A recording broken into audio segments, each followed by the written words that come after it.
Make me. तो सभी लोगों को सुबह सुबह की Hare Krishna. Thank you so much for joining. तो शुरू करते हैं जल्दी से अपना हम भगवत गीता का प्रकरण। और अभी हम लोग हैं भगवत गीता के द्वितीय अध्याय के। आज हम लोग पढ़ेंगे श्लोका संख्या 7।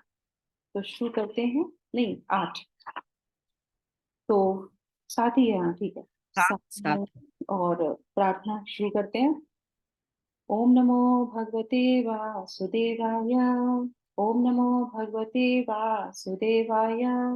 ओम नमो भगवते वासुदेवाय।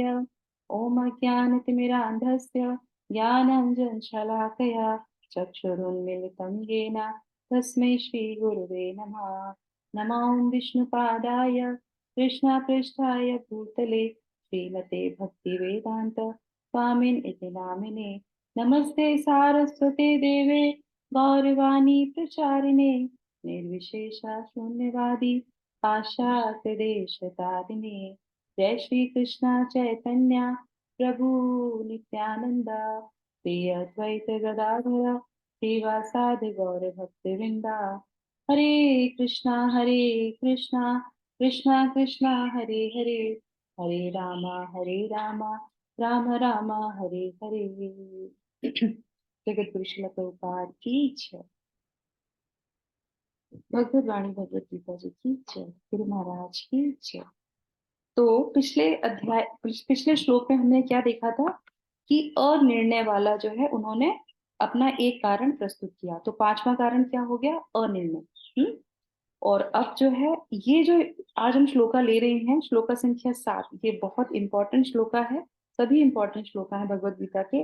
पर यहाँ से हम देखेंगे कि अभी तक जितने भी अर्जुन कारण कारण प्रस्तुत कर रहे थे और जितने भी आर्गुमेंट्स दे रहे थे धर्म के अकॉर्डिंग, जो है वो अपने जो है जिसको बोलते हैं शास्त्रार्थ करना और तथ्य प्रस्तुत करना शास्त्रों के अनुसार, धर्म के अनुसार, तो वो सारे प्रस्तुत करते हैं। पर यहाँ पे जो है पूरी तरीके से जो है स्थिति चेंज हो जाती है। यहाँ पे किस तरीके से बदलती है हम लोग पढ़ना शुरू करते हैं। श्लोका संख्या 7। कार्पण्य दोषो उपहत स्वभाव पृच्छामि त्वां धर्म सम्मूढचेता यच्छेत्स्यानिशितं ब्रूहि तन्मे शिष्यतेऽहं साधिमां त्वां प्रपन्नम्। तो इसमें कार्पण्य दोषो उपहत स्वभावा पृच्छामि धर्म सम्मूढ़ चेतसा और स्यानि चित्तम ब्रूहि तन्मे शिष्यते हम और साधि माम त्वाम प्रपन्नम। ये सारे जो है वर्ड्स को हम आज समझने का प्रयास करेंगे कि किस तरीके से अर्जुन जो है यहाँ पे सरेंडर होते हैं और क्या कहते हैं कि अब मैं अपनी कृपण दुर्बलता के कारण अपना कर्तव्य भूल गया हूँ और सारा धैर्य खो चुका हूँ। ऐसी अवस्था में मैं आपसे पूछ रहा हूँ कि जो मेरे लिए श्रेयस्कर हो उसे निश्चित रूप से बताएं। अब मैं आपका शिष्य हूँ और आपका शरणागत हूँ, कृपया मुझे उपदेश दें। इससे पहले अर्जुन ने नहीं कहा कि आप मुझे उपदेश दें। इससे पहले उन्होंने नहीं कहा कि मैं आपका शरणागत हूँ। वो शुरू से शरणागत हैं, पर उन्होंने वर्बली उनसे नहीं कहा कि मैं आपका शरणागत हूँ। और उन्होंने उनसे जो है प्रार्थना भी नहीं करी कि वो उन्हें उपदेश दें।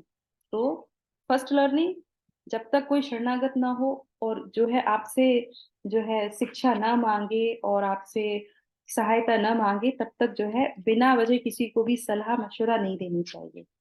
जब तक कोई व्यक्ति सुने समझे तो ही उसको देना चाहिए। तो ये हमारी पहली यहाँ से लर्निंग। और जब ये ऐसा सरेंडर भाव उनके अंदर आता है और वो पूछते हैं, बोलते हैं, भगवान कहते हैं कि अच्छा तुम मुझसे सुनना चाहते हो, तुम मुझसे अभी तुमको तो इतना सारा ज्ञान है, तुम तो इतने सारे धर्मशास्त्र का जो तुम तर्क प्रस्तुत करते हो।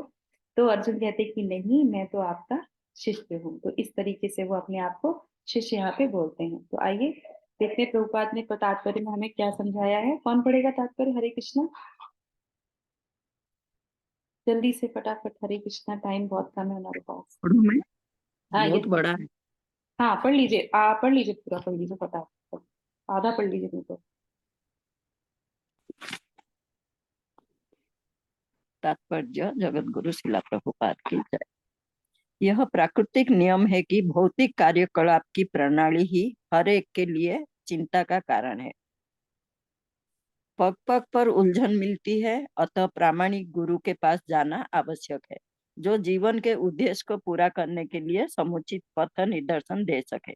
समग्र वैदिक ग्रंथ हमें यह उपदेश देते हैं कि जीवन की अनचाही उलझनों में मुक्त होने के लिए प्रामाणिक गुरु के पास जाना चाहिए। ये उलझने उस दावाग्नि के समान है जो किसी के द्वारा लगाए बिना भभक उठती है। इसी प्रकार विश्व की स्थिति ऐसे ही है कि बिना चाहे जीवन की उलझने स्वतः उत्पन्न हो जाती है। कोई नहीं चाहता कि आग लगे, किंतु फिर भी वह लगती है और हम अत्यधिक व्याकुल हो उठते हैं। अतः वैदिक वाङ्मय उपदेश देता है कि जीवन की उलझनों को समझने तथा उनका समाधान करने के लिए हमें परंपरागत गुरु के पास जाना चाहिए। जिस व्यक्ति का प्रामाणिक गुरु होता है वो सब कुछ जानता है, अतः मनुष्य को भौतिक उलझनों में न रहकर गुरु के पास जाना चाहिए। यही इस श्लोक का तात्पर्य है। हरि बोल, हरे कृष्णा। ये वाला भी पढ़ लेते हैं माता जी थोड़ा सा और। पढ़ूं? ये अच्छा। वाला। आखिर भौतिक उलझनों में कौन सा व्यक्ति पड़ता है? वह जो जीवन की समस्याओं को नहीं समझता। बृहदारण्य उपदेश उपनिषद में 3.8.10 व्याकुल व्यग्र मनुष्य का वर्णन इस प्रकार हुआ है। वो यो वा एतद शरं गार्ग्य विदित्वा स्मा विदित्वा स्मां लोक लोकात प्रेति स कुर्पणः। कुर्पन वह है जो मानव जीवन के समस्याओं को हल नहीं करता और आत्म साक्षात्कार की विज्ञान को समझे बिना कुकुर सुकुर की भांति इस संसार को त्याग कर चला जाता है। जीव के लिए वह मनुष्य जीवन अत्यंत मूल्यवान निधि है, जिसका उपयोग वह अपने जीवन की समस्याओं को हल करने में कर सकता है। अतः जो इस अवसर का लाभ नहीं उठाता वह कृपण है। बस माता जी यही तक, बस नहीं तक। तो अभी हम लोगों ने यहाँ तक पढ़ा कि कृपण है। तो आगे हम लोग इसको जो है डिस्क्राइब करेंगे। जगत गुरु शिला प्रभुपाद की जय। Thank you so much Vinodini माता जी, हरे कृष्णा। तो आइए, तो अब इस हमने जैसे आपको बताया कि यहाँ पे जो है स्थिति बिल्कुल परिवर्तित हो जाती है। यही बस श्लोक है जहाँ पे अर्जुन अपने आप को सरेंडर करते हैं, भगवान से पूछना प्रारंभ करते हैं, भगवान के शिष्य बन जाते हैं। तो शुरुआत होती है कार्पण्य। कार्पण्य दोषो, तो ये दोष है। कौन सा दोष है? अर्जुन कह रहे हैं खुद ही कि कार्पण्य दोष है। उस दोष के कारण जो है मेरे इस स्वभाव पे असर पड़ रहा है। तो पिछले में उन्होंने क्या बोला था कि मैं युद्ध करूं कि ना करूं, करूंगा तो क्या होगा, तो ये सारे लोग मृत्यु में होंगे, और अगर नहीं करता हूं तो फिर जो है मैं भीख मांग के जो है जीवन यापन करूंगा, जो भी मृत्यु के ही समान है। और इस तरीके से जब वो द्वंद में पड़ जाते हैं तो वो निर्णय देते हैं और भगवान से पूछते हैं। तो कार्पण्य का मतलब क्या होता है कि कृपण होना। कृपण का मतलब क्या होता है कि ज्ञान न होना, अज्ञानता। तो ये इस तरीके की अज्ञानता है जैसे कि मान लीजिए कोई व्यक्ति ये नहीं जानता कि सड़क पे जाके वो कूड़ा करकट बटोरने लगता है, उसमें बुद्धि की कमी होती है, अज्ञान, ज्ञान नहीं होता उसमें। और वो इसी तरीके से अर्जुन कहते हैं कि मैं भी जो है पता नहीं कहाँ कहाँ से ये कूड़ा करकट जो है बार बार इसको जो है अपने अंदर लेके आ रहा हूँ, क्योंकि वो द्वंद में फंसे हैं, समझ में नहीं आ रहा। उन्हें लग रहा है कि हाँ कुछ कुछ तो कूड़ा करकट है, और ये जो उनका स्वभाव, सॉरी, ये जो उनकी कृपणता है, अज्ञानता है, ये क्या कर रही है, ये दोष है जिसको वो दोष कह रहे हैं। और यहाँ पे ये दोष क्या कर रहा है, ये दोष जो है उनको स्वभाव, उनका स्वभाव क्या है, क्षत्रिय का। तो ये जो उनका स्वभाव है इस पे जो है वो प्रभाव डाल रहा है। तो और उनके इस स्वभाव की हानि हो रही है। तो इस तरीके से वो कहते हैं कार्पण्य दोषो उपपत स्वभावा। उसके बाद आते हैं कि धर्म समूढ़ चेतना चेतसा। तो यहाँ पे कहते हैं मैं पूरी तरीके से द्वंद में हूँ, निर्णय नहीं कर पा रहा हूँ, और संबंध धर्म के संबंध में भ्रांति आ जाती है उनको। तो यहाँ पे जो है एक चीज हमें और लर्निंग मिलती है अर्जुन के इस जो है वाक्य से, कि धर्म जो है, धर्म शास्त्र जो है, अगर हम अपनी तरीके से उसको समझने का प्रयास करेंगे तो हम नहीं समझ पाएंगे, क्योंकि अर्जुन को तो ज्ञान था पर फिर भी जो है वो सही निर्णय नहीं ले पा रहे थे। तो धर्म शास्त्र, कोई भी शास्त्र अगर हमने पढ़ा है, फिर भी अगर हम किसी के अंडर में नहीं है, तो हमें वो धर्म शास्त्र भी समझ में नहीं आएगा। मतलब उसको पढ़ने के बाद हम निर्णय सही नहीं ले पाएंगे। तो ये हमें भगवत गीता के इस श्लोक से और इस अर्जुन के वाक्य से पता चलता है। उसके बाद फिर अर्जुन क्या कहते हैं? फिर अर्जुन कहते हैं कि मैं आपसे पूछ रहा हूँ, पृच्छामि। पृच्छामि कहते हैं कि अब इससे पहले अर्जुन ने तो कभी नहीं पूछा, अब कहते हैं कि मैं आपसे पूछ रहा हूँ, आप मुझे बताइए।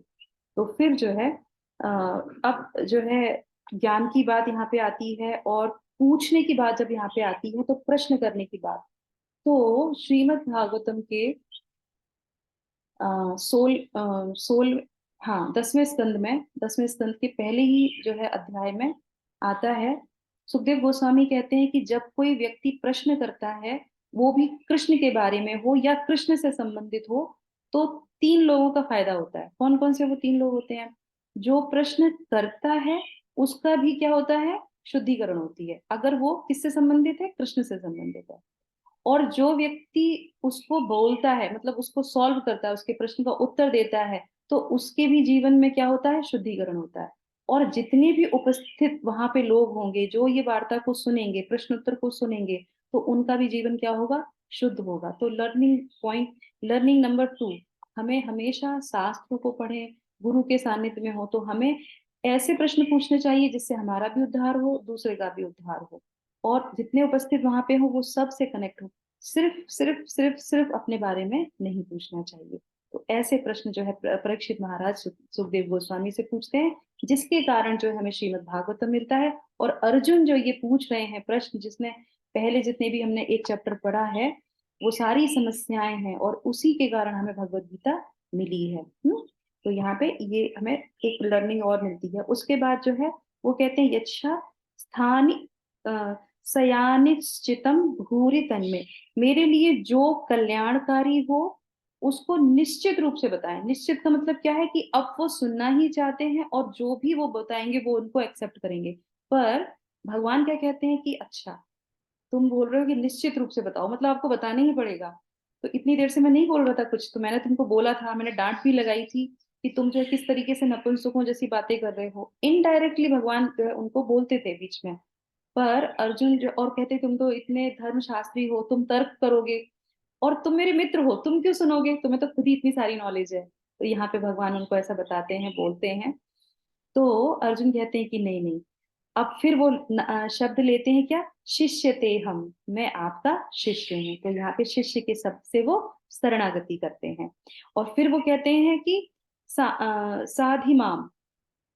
हाँ, फिर वो कहते हैं साधिमाम। साधिमाम का मतलब होता है कि अब आप मुझे उपदेश दीजिए। पहले पूछा, फिर शरणागत आए, शिष्य बने उनके, और फिर कहते हैं उपदेश दीजिए। तो इस चीज से क्या पता चलता है कि जब हम किसी को सरेंडर करते हैं, तो उसकी हमें सेवा करनी चाहिए। तो जब हम उनसे पूछते हैं कि आप मुझे उपदेश दीजिए, मेरे लिए क्या आज्ञा है ना, लोग ऐसे बोलते हैं ना, मेरे लिए क्या आज्ञा है। तो क्या आज्ञा का मतलब क्या होता है?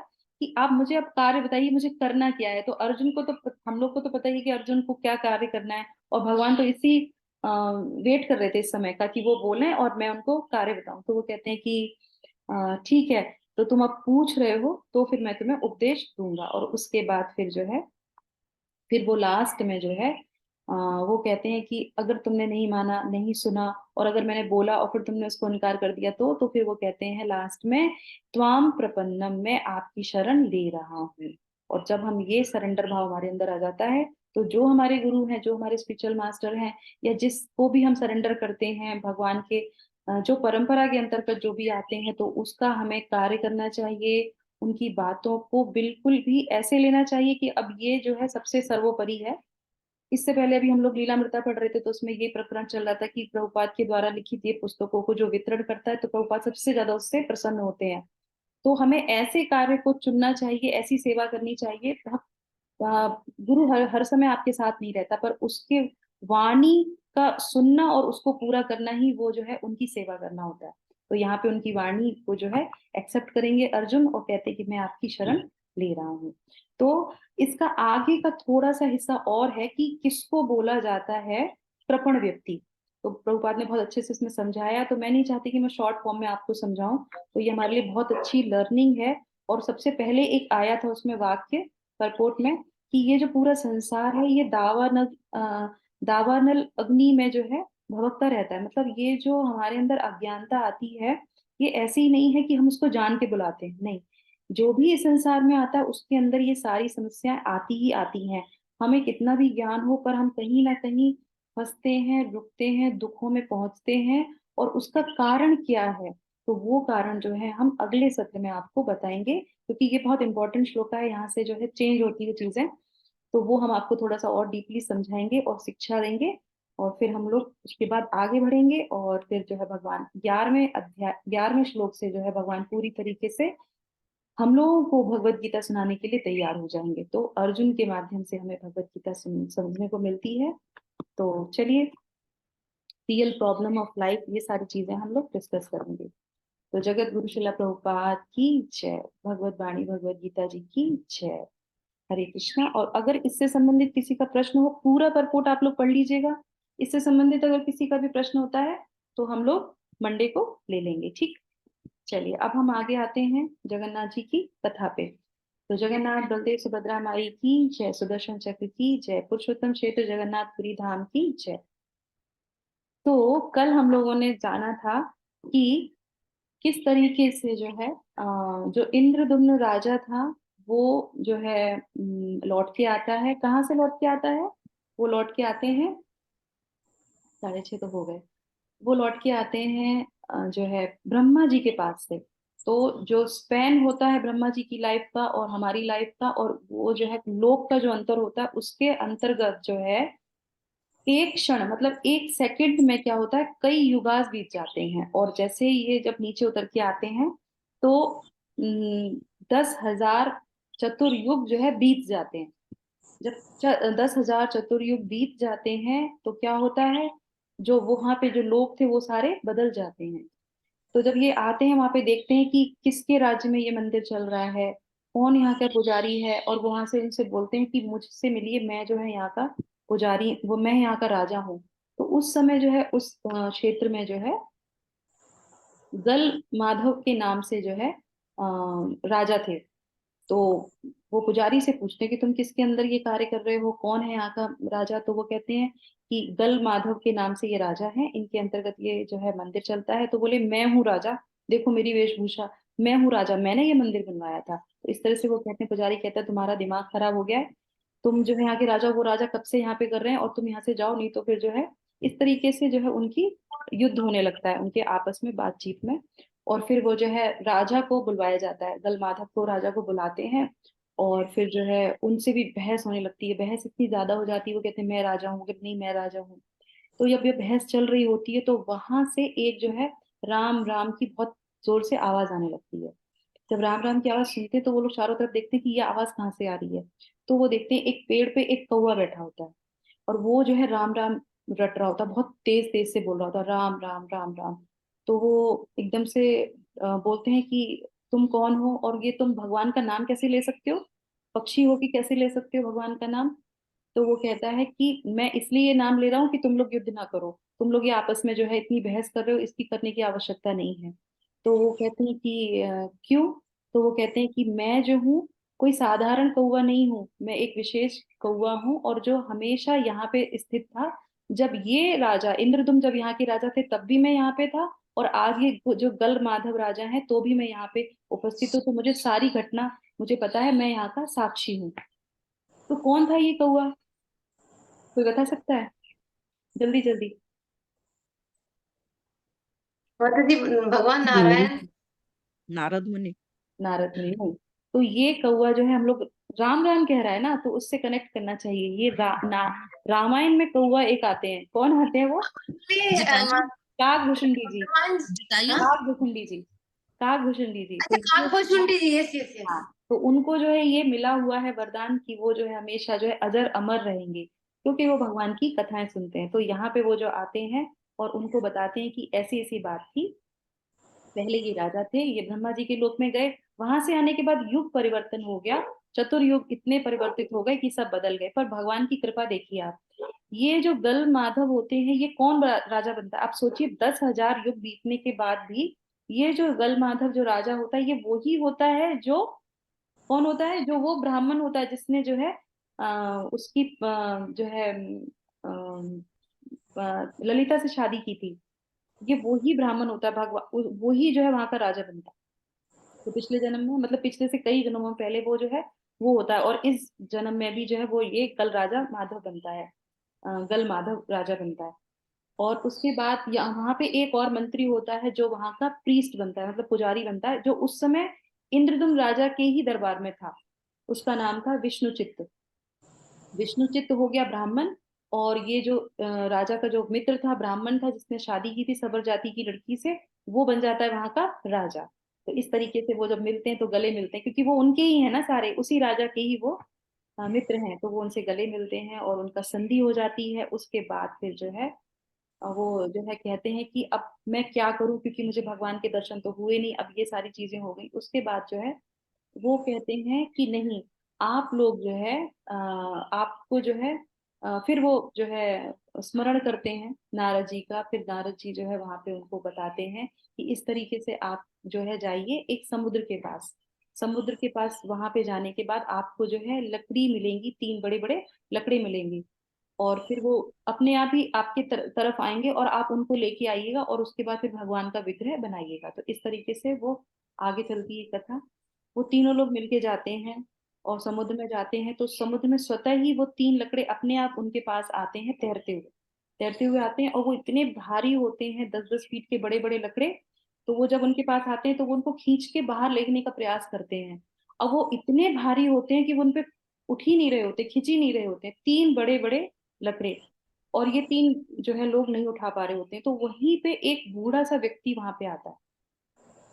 वो बूढ़ा व्यक्ति जब वहां पे आता है, वो कहता है कि मैं आपकी सहायता करूं। तो वो कहते हैं कि हम जैसे हट्टे कट्टे लोगों से तो ये उठ नहीं रहा है, तुम बूढ़े बाढ़े तुम उठा लोगे ये? कह रहे नहीं, मैं उठा लूंगा और मैं इस आपकी सहायता कर दूंगा। और वो आता है और वो वाकई में उन तीनों लकड़ों को लेके जाता है धीरे धीरे एक एक करके, और वो होता है कि आप कहाँ पे इसको रखवाना चाहते हैं बताइए। तो वो राजा कहते हैं कि ये जो है हमारा जो मंदिर है, इसमें जो है एक कमरा है, उसके अंदर इसको स्थापित करना है। तो वो धीरे धीरे करके ले जाता है। अब वो ब्राह्मण कौन होता है जो वहां पे मिलता है? वो स्वयं जो है कौन होते हैं? कौन बताएगा?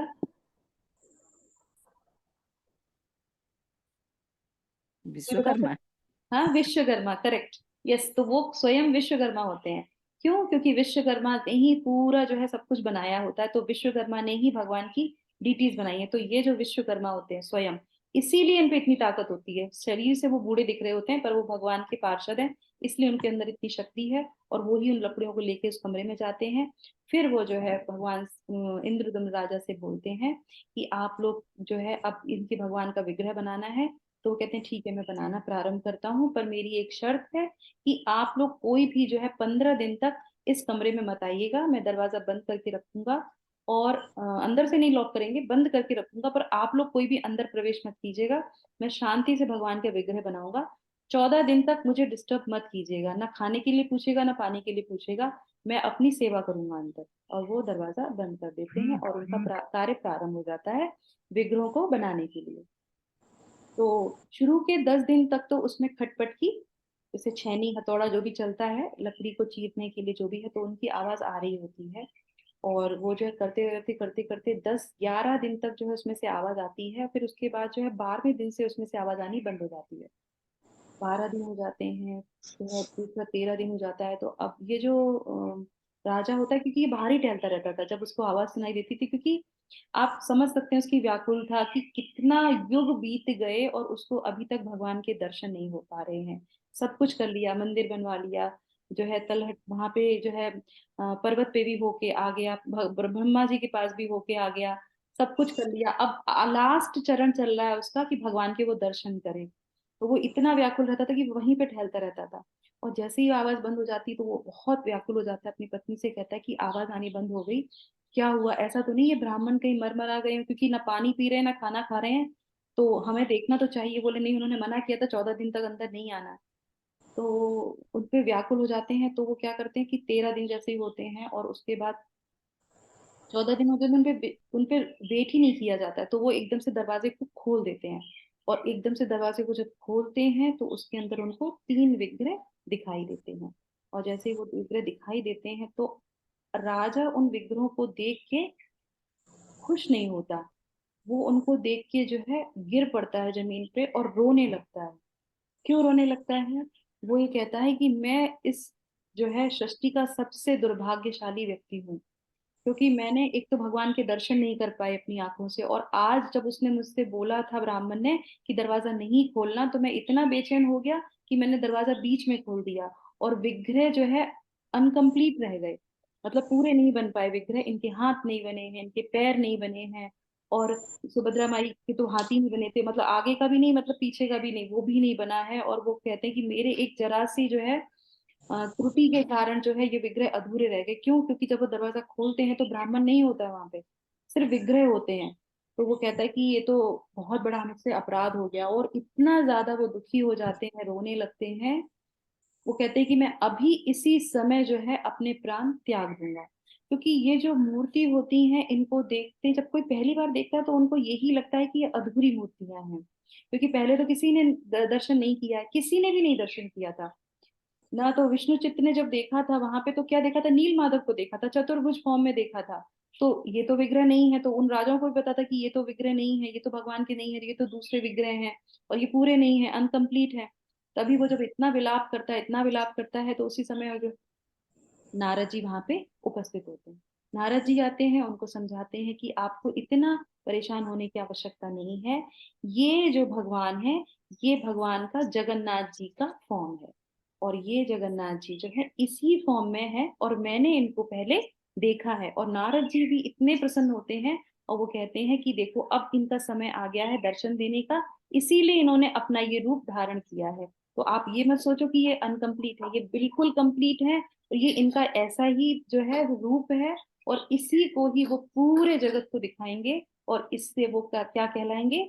जगन्नाथ भगवान। तो बोलिए जगन्नाथ भगवान की जय, सुभद्रा माई बलराम की जय, सुदर्शन महाराज की जय। इस तरीके से वो जगन्नाथ बलदेव सुभद्रा माई के दर्शन करते हैं, और फिर वो आनंदित हो जाते हैं। वो कहते हैं कि सबसे अलग रूप जो है तुमको भगवान ने दिखाया है, और तुम्हारे माध्यम से ही पूरा जगत जो है दर्शन करेगा। तो वो फिर वो जो है राजा बहुत प्रसन्न होता है, 100 अश्वमेध यज्ञ करवाता है वो। और उसके बाद ये जो टेम्पल है इसमें 100 अश्वमेध यज्ञ हो चुके होते हैं, और उसके बाद फिर जो है ब्रह्मा जी को बुलाया जाता है। ब्रह्मा जी के पास वो दोबारा नहीं जाता, एक बार जाके पछता चुका होता है, तो वो दोबारा नहीं जाते। फिर ब्रह्मा जी स्वयं, क्योंकि भगवान जब आ गए तो सारे देवी देवता आएंगे, तो फिर वो तुरंत जो है ब्रह्मा जी वहां पे आते हैं, और फिर उनकी बहुत जो है ऐश्वर्यमय में उनकी आरती होती है।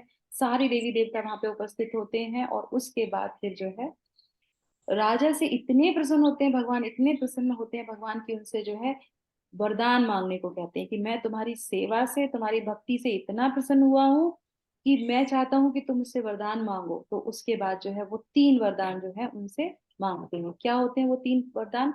वो कहते हैं कि भगवान हमने आपकी बहुत प्रतीक्षा की है, मेरे मेरा पूरा जीवन निकल गया आपकी प्रतीक्षा में, आपके दर्शन करने में। तो मैं चाहता हूँ, देखिए मैंने कहा था कि जो भक्त होते हैं वो सिर्फ अपने बारे में नहीं सोचते। तो इस कहानी से भी ये शिक्षा मिलती है कि जो जो राजा होता है वो क्या कहता है कि आप हमेशा दर्शन देंगे, आप कभी भी अपने दर्शन बंद नहीं करेंगे, क्योंकि बहुत बहुत हमने प्रतीक्षा कर ली, अब हम प्रतीक्षा और नहीं करेंगे, और सभी लोगों को दर्शन देंगे। तो इसीलिए आज भी जगन्नाथ भगवान के हमेशा पट खुले रहते हैं, हमेशा वो दर्शन देते हैं। सिर्फ रात्रि में 4 घंटे के लिए, आई थिंक 2 घंटे के लिए उनके पट बंद होते हैं रात में।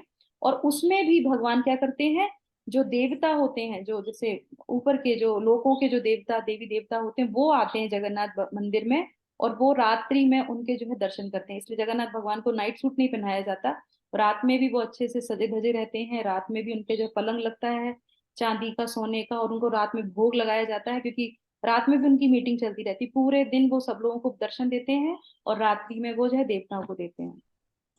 दूसरा दूसरा वरदान वो ये मांगते हैं कि आप हमेशा, क्योंकि आपने बहुत फल फूल खाए हैं, कुछ नहीं खाया आपने, तो अब यहाँ पे आप जो है हमेशा भोजन पाएंगे, हमेशा जो है आपको भोग लगेगा। और ऐसे नहीं, एक भोग खाएंगे और हाथ धोएंगे, धोने के बाद आपके हाथ सूखेंगे भी नहीं, तब तक दूसरा भोग आ जाएगा। और आज अभी भी आप देखेंगे जगन्नाथ भगवान के मंदिर में कंटिन्यूस जो है वो भोग लगता रहता है। और इसीलिए कहते हैं कि जो भी जगन्नाथपुरी जाता है उसको वहां का भोग खाना ही रहता है। कहते हैं कि जगन्नाथ के भात को जगत पसारे हाथ, तो वो पूरा जगत जो है उनके भाग के लिए हाथ पसारता है। तो और उसके बाद फिर वो ये कृपा करते हैं, और उसके बाद जो है वो ये वरदान मांगते हैं कि मैं तो अब चला जाऊंगा इस शरीर को छोड़ के, तो जो भी इस क्षेत्र का राजा बने उसको पुत्र संतान प्राप्ति न हो, वो बिना पुत्र के, बिना संतानहीन ही इस जो है मंदिर का, इस राज्य का जो है राजा होना चाहिए। जब ये बेनेडिक्शन वो मांगते हैं तो फिर जो है भगवान तो तथास्तु कर ही देंगे। पर वो कहते हैं कि क्यों ऐसे वरदान तुमने जो है मांगा, लास्ट वाला वरदान जो उनकी पत्नी होती है गुंडीचा माता, वो उनको बहुत बुरा लगता है कि तुमने दो चीजें तो बहुत अच्छी मांगी, तीसरा तुमने जो है मेरे लिए अभिशाप मांग दिया, क्योंकि मेरे लिए तो ये बहुत बड़ा अभिशाप है कि हमारी संतान नहीं होगी। तो वो भगवान कहते हैं कि नहीं, चिंता मत करो, इन्होंने जो मांगा है वो सबकी कृपा के लिए और सबके उद्धार के लिए मांगा है। तो आज से आपका पुत्र कौन? जगन्नाथ भगवान। तो कहते हैं कि वो इसीलिए जब रथ यात्रा निकलती है तो कहाँ जाते हैं, वो गुंडीचा मंदिर जाते हैं, अपनी माँ से, मौसी से मिलने के लिए वहां जाते हैं। और ये जो इनकी जो है, ये कहते हैं ये द्वारिका है और वो जो है वृंदावन है, तो भगवान यहाँ से द्वारिका से निकल के वृंदावन में जाते हैं। तो ये सब पास है मैं आपको अगले सत्रों में बताऊंगी। और अब भगवान जो है यहाँ पे स्थापित हो गए मंदिर में, उनकी आरती हो गई, और उन्होंने क्या वरदान मांगा था राजा को जो है किया था। अब इसके बाद भगवान वहां रह के कौन कौन सी लीलाएं करते हैं, कौन कौन से लोगों के साथ कौन कौन सी मनोरंजक बहुत अद्भुत जगन्नाथ जी की लीलाएं हैं, तो वो हम लोग जो है अपने अगले सत्रों में एक एक करके कहानियां भगवान की लेंगे। तो जगन्नाथ भगवान की जय। Hare Krishna. Thank you so much for joining. Hare Krishna माता जी, दंडवत प्रणाम।